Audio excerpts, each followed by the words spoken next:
A look at some of the trainers' records suggests that some trainers are more adept at training fillies than others. But are fillies trained any differently from colts? John Dunlop is in a better position to judge than most, having trained classic winning colts such as Shirley Heights, Wassel and Moon Madness, and classic fillies such as Quick as Lightning, Circus Plume, Salsabil and Shadaid. Does he think there's any difference between training fillies and colts? I don't think there is, personally. I know some people say that some trainers are better with fillies and conversely better with colts. I think when you've been training a lot of horses for many years, one becomes very much like the other.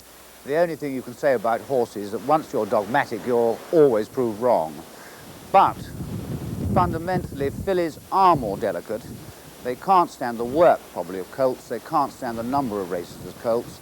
They have to be treated just that more delicately. Does the climate or time of year have any effect on the well-being of a filly?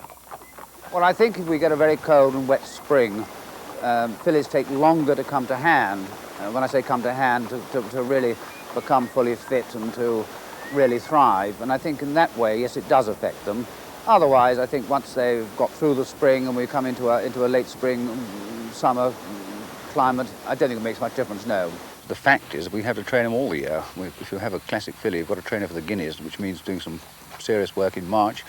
If you're hoping to keep a filly going for the autumn and the Arc de Triomphe or whatever, you've again got to go on with them through the year.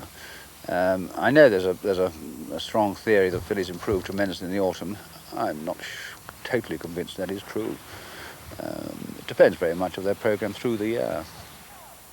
The 1,000 guineas successes of Salsabil and Shadaid in 1990 and 91 demonstrate Dunlop's ability to have fillies ready for Europe's first classic. What sort of preparation does he like to give a guineas filly? Well, you really only have the opportunity of running once before the guineas. I like to give them a race. I mean, some trainers like to go straight to a guineas without a preliminary. I would prefer to give them a race. And there are very few options. You either can run at Newmarket or at Newbury in the Fred Darding. So, I mean, you've got to be doing some work in the middle of March or early part of March. Depends a bit on the filly. If it's a very light-framed filly or a filly that's been turned out, they might want more or less if they're light-framed. A big, strong filly would want more. It depends. You cannot generalise about training horses.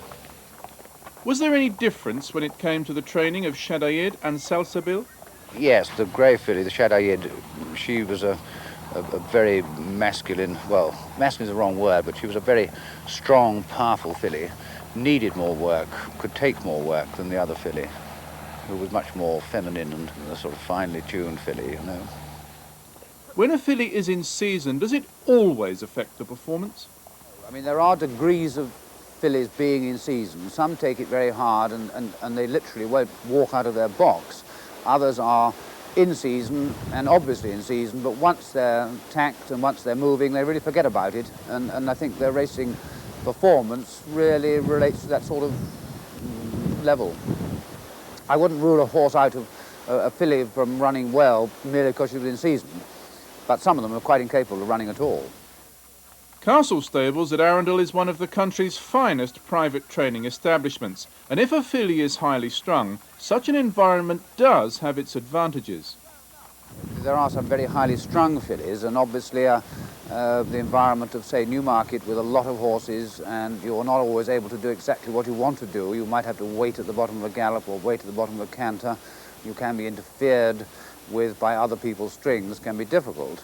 So obviously it's a great help to be able to do things when you want to, how you want to, where you want to, when you're a private training establishment.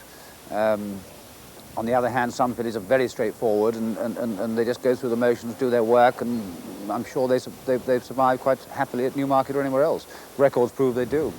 I think you've got to have a sympathetic rider on a filly, and perhaps more so than you would on a colt, but you need a sympathetic, good rider on any horse. But obviously you don't want somebody knocking a filly about, you don't want them knocking any sort of animal about.